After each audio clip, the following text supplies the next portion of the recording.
Estamos con dos invitados de excepción, Juan Carlos Monedero y Pablo Iglesias. Buenas tardes. Buenas tardes. Creo que habéis venido a hacer una ponencia sobre la ley electoral. Me gustaría que cualquiera de los dos nos contarais en breves rasgos los puntos débiles de la ley electoral actual. Bueno, una de las cosas que se critica a la ley electoral española en lo que respecta a cómo se eligen los diputados en la Cámara Baja es su falta de proporcionalidad. Eso es obvio desde el momento en que existe la circunscripción provincial que privilegia una serie de provincias con respecto a otras. Lo que se dice menos es que el diseño electoral fue un diseño elaborado por franquistas. Después de la ley para reforma política se delegó en el gobierno la elaboración de las normas del sistema electoral, que se pensó básicamente para evitar que ocurriera lo que había ocurrido en febrero de 1936. Y básicamente se diseña un sistema que es mayoritario allí donde cabe esperar que gane la derecha y es proporcional allí donde cabe esperar que gane la izquierda. Se enmarca, como señalaba antes en la charla, dentro de la clave política de ese proceso que llaman transición, que es el mantenimiento de los privilegios de una casta política y económica, que de alguna manera todas esas élites que se acostaron franquistas y se despertaron demócratas, como dice Juan Carlos, pudieran mantener sus privilegios. Eso es lo que explica el proceso político de la transición en su conjunto y en particular el diseño del sistema electoral. ¿Creéis que la transición fue una pantomima? O todo lo contrario, ¿no? Es decir, la transición fue un ajuste muy claro que garantizase la continuidad de las élites políticas y económicas del franquismo, envuelto en un relato que es lo que era una mentira, ¿no? El relato presentó como realmente un cambio lo que no fue sino una transacción, y presentó como una victoria de la democracia lo que no fue sino una correlación de debilidades, en la expresión de Vázquez Montalbán, donde los franquistas intentaron continuar el franquismo sin Franco, pero no tuvieron fuerzas, y los sectores rupturistas intentaron plantear una recuperación de la España republicana en un marco de democracia social, pero tampoco tuvieron las fuerzas para conseguirlo, y al final, que quizás es lo más terrible, los vencedores aceptaron el relato oficial. No, los vencidos aceptaron el relato oficial de los vencedores.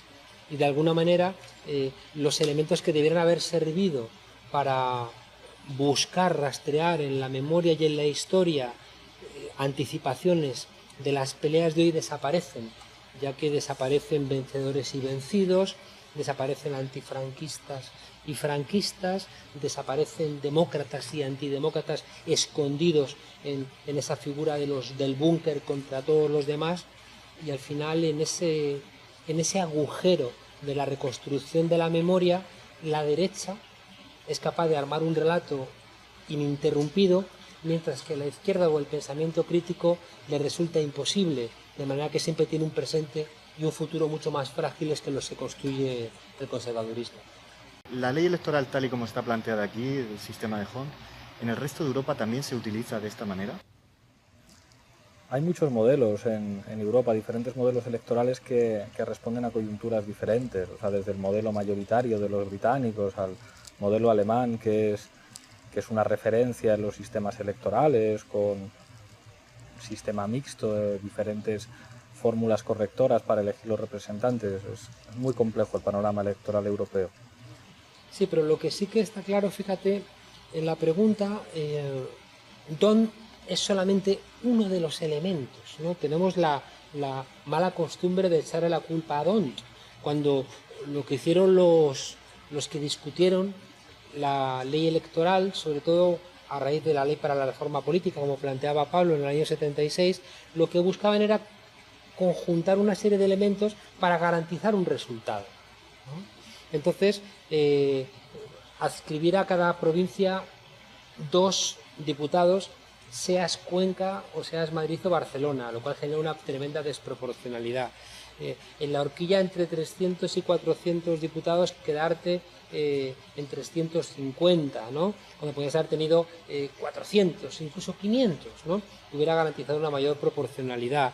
El adscribir muy pocos diputados por provincia, que hace que la tercera fuerza siempre se quede con un resto inservible de 30.000, 40.000, 50.000 votos que no sirven para nada. Y luego D'Hondt, que es un matemático que lo único que te dice es que divides los escaños por los votos obtenidos y el resto mayor va adscribiendo los escaños, ¿no? O sea, D'Hondt es el menos culpable porque D'Hondt en otros sistemas electorales como el belga genera proporcionalidad.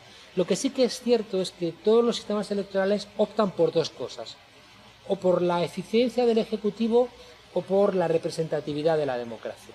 Es la gran discusión.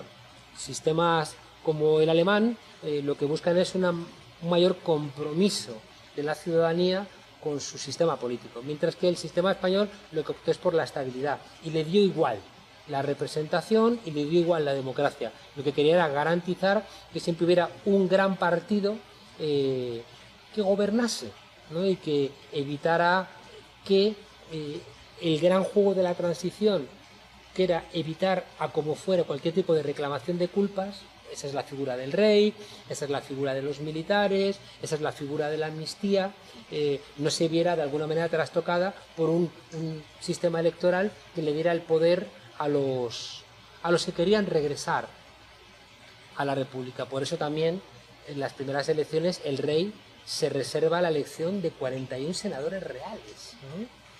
¿Para qué? Para que si las elecciones no hubieran resultado como ellos pensaban, siempre en el Senado pudieran trastocar el resultado final, ¿no? Es decir, lo que buscaban era un resultado de estabilidad franquista o postfranquista y el sistema electoral era un mecanismo.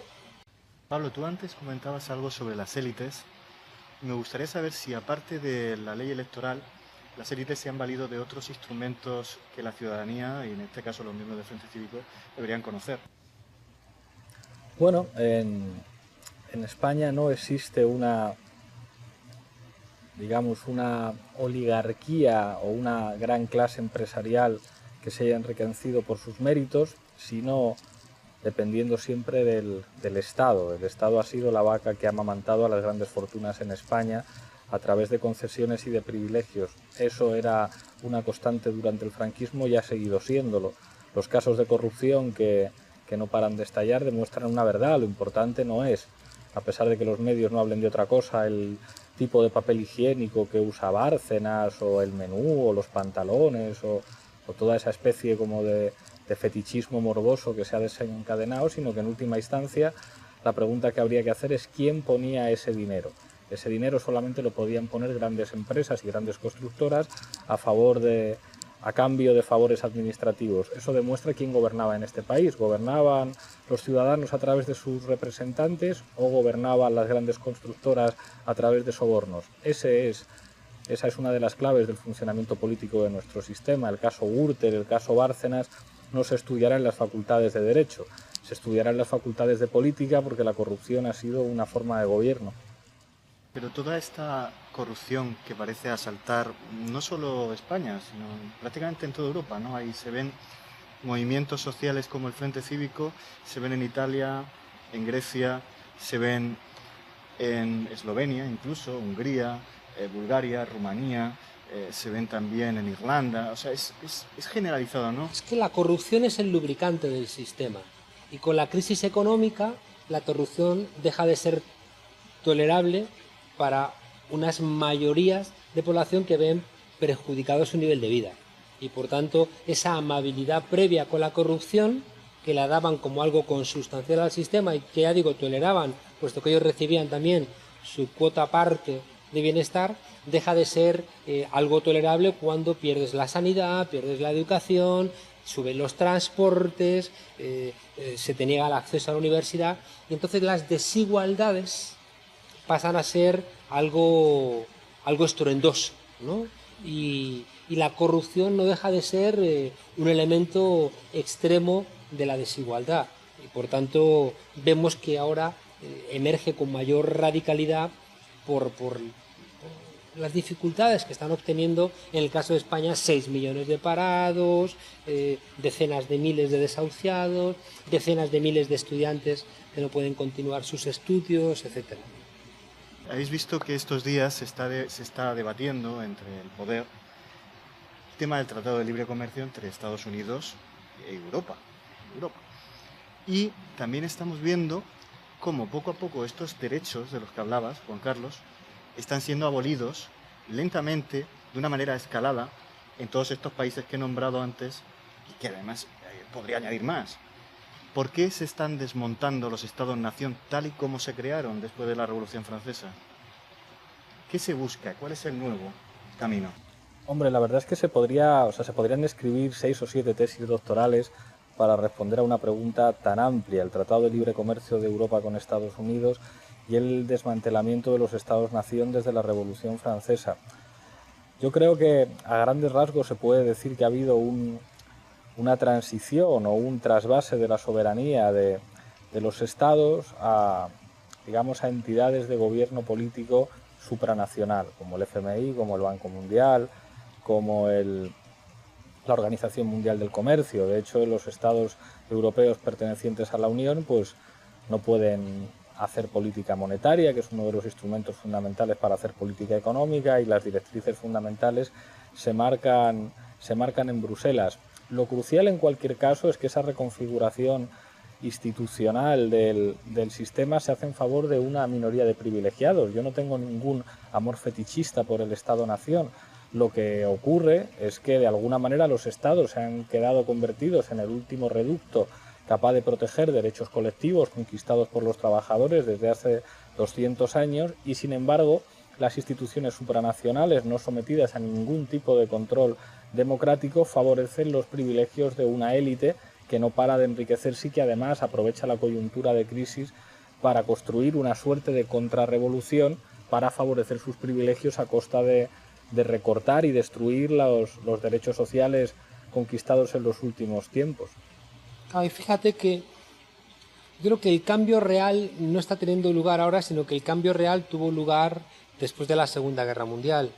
Cuando vemos hace 3 años al presidente de la patronal francesa reclamar terminar con todas las exigencias que en el año 44 y 45 hizo el Consejo Nacional de la Resistencia, es decir, el antifascismo francés, que se tradujeron en derechos sociales, lo que estaba era instaurándose una novedad política que eran los estados sociales y democráticos de derecho, que fueron posibles porque una derecha que se había hecho fascista fue derrotada en la Segunda Guerra Mundial y por tanto tuvo que ceder parte de sus privilegios y redistribuirlos en forma de derechos civiles, de derechos políticos y de derechos sociales. Si las luchas de ayer son los derechos de hoy, las luchas de hoy son los derechos de mañana. Y como en Europa no hay acción colectiva desde el mayo del 68, han ido ganando fuerzas los mismos que la habían perdido en los años 40. De esta manera vemos que hay una recuperación de los elementos más autoritarios de los estados nacionales. Yo no creo que los estados nacionales estén desapareciendo. Lo que está viendo es una mutación del contenido social del Estado. Los mismos Estados Unidos, que son incapaces de aprobar un seguro médico universal, te montan en 2 meses una guerra contra un país grande como es Irak. Por tanto, los estados se ven impotentes para algunas cosas, pero no para otras. No se ven impotentes para rescatar a la banca. En cambio, se ven impotentes para rescatar a los propietarios de vivienda o a los ciudadanos de a pie. Por tanto, yo creo que es más útil para la emancipación entender las transformaciones como una mutación del Estado, producto de la pérdida de luchas colectivas que se traducen, ya digo, en una pérdida de derechos. Los derechos que no los peleas los pierdes. Una constante también desde Grecia, ¿eh? Sí, sí. Es decir, que la Grecia clásica, la articulación de los aporoi libres, de los pobres libres, lo que buscaba era frenar el privilegio y el poder de los poderosos. Y eso generaba siempre la necesidad de presiones. Y cuando la presión bajaba, que es lo que lleva a Aristóteles también a entender siempre los cambios políticos como cíclicos, ¿no? Como que nacen unos de otros en virtud de las presiones populares. Y yo quería preguntaros la doctrina del shock que está siendo impuesta en toda Europa, ¿no? Y sobre todo por Estados Unidos. ¿Qué opináis de esto? Bueno, el miedo es un dispositivo político crucial y más en tiempos de crisis, ¿no? Esta mañana, para preparar un debate en televisión, leía una oferta de Infojob que pedía un teleoperador freelance, es decir, una persona que tiene que tener 2 líneas de teléfono en su casa y tener un contrato de autónomo para montarse su propio call center en casa a cambio de 450 euros brutos al mes. Había 4 puestos y había 180 solicitudes. Y dices, eso es una vergüenza, que se pueda ofrecer un puesto de trabajo en esas condiciones, convirtiendo a un trabajador en un falso autónomo para privarle de sus derechos laborales y hacerle cargar con todo el riesgo. ¿Eso cómo es posible? Por el miedo. Incluso que una empresa se atreva a hacer una oferta como esta y no le quemen el local, pues eso es el efecto político del miedo. La gente tiene miedo a que le desahucien, la gente tiene miedo a perder su puesto de trabajo, la gente tiene miedo a no poder pagar la escuela de sus hijos, y es un dispositivo político de un poder enorme. Y para que las cosas cambien, el miedo no puede desaparecer, el miedo es crucial, simplemente tiene que cambiar de bando. La clave para entender que existan estados del bienestar, la clave para entender que se redujera la jornada laboral, que se pagaran las vacaciones a los trabajadores, que hubiera seguros de desempleos, era el miedo de los ricos. El miedo de los ricos a la Unión Soviética, el miedo de los ricos al movimiento obrero, el miedo. Por eso es, a pesar de las barbaridades que se hicieron en nombre del comunismo en la URSS, sin embargo la caída del muro fue una mala noticia para todo el mundo, porque quitó el miedo a buena parte de las clases política y económicamente dominantes. Entonces la tarea es lo que dicen los ríos propaganda, ¿no? Los chicos del Mailla Habeas Corpus, es que el miedo cambie de bando. Claro, poco que añadir más a lo que ha dicho Pablo. La contraparte del miedo es la impunidad. Cuanto más miedo te tienen, más impune eres. Y por tanto, esa sensación generalizada de miedo, esa exacerbación de la represión por parte de los cuerpos policiales, esa censura directa o indirecta de los medios de comunicación, ese oscurecimiento de la disidencia, va generando una normalización, pues como la de los esclavos en la Grecia clásica, donde la exigencia única al esclavo era que no fueran todos vestidos igual para que no se notase su número. Y de alguna manera nosotros hoy estamos siendo sometidos a esta pérdida radical de derechos porque hemos interiorizado por un lado el miedo y lo hemos convertido en una naturalización que nos impide ver la alternativa. Y eso hace que los ricos cada vez sean más ricos y los pobres cada vez sean más pobres, tanto en el ámbito internacional como al interior de nuestros países. Y por eso yo creo que una de las principales tareas tiene que estar en el ámbito de la conciencia. Si una mujer maltratada cree que el maltrato es porque su marido la quiere, por mucho que intentes sacarla de esa situación no vas a lograrlo, ¿no? Por tanto, la solución es hacerle ver que su marido es un canalla y después ayudarla, ¿no? A que, como dice Pablo, el miedo lo tenga el marido y no ella. Así nacieron las democracias y por eso ahora las estamos perdiendo. ¿Cómo puede ayudar el Frente Cívico a cambiar el miedo de bando? Pregunta corta, respuesta corta, generando argumentarios sociales, asumiendo que la lucha ideológica es construir dispositivos que sirvan para que la gente entienda la realidad y entienda que hay que cambiarla. El Frente Cívico le dice a la ciudadanía que esto es muy complicado y que por tanto las urgencias electorales no van a dar las claves de transformación. Por tanto, es un Frente Cívico que no es un partido político con las urgencias propias de un partido. El Frente Cívico establece que hay que buscar los mínimos comunes denominadores y no exacerbar las diferencias con el fin de hacer valer tu lectura en un mundo donde ya no hay lecturas únicas y que ese estiramiento del propio argumento lo único que sirve es para aislarnos y fragmentarnos. El Frente Cívico sirve para contarnos que no estamos solos y el Frente Cívico igualmente sirve para acompañar las peleas políticas de una manera diferente que permitan acercarse a lo político personas que entendieron que lo político era solamente cuestión de los partidos, que se dieron cuenta con el 15M de que eso no era verdad, pero que siguen necesitando encontrar un instrumento político para avanzar un poquito más. Bueno, pues muchas gracias Juan Carlos y Pablo por este rato agradable que nos habéis hecho pasar y también por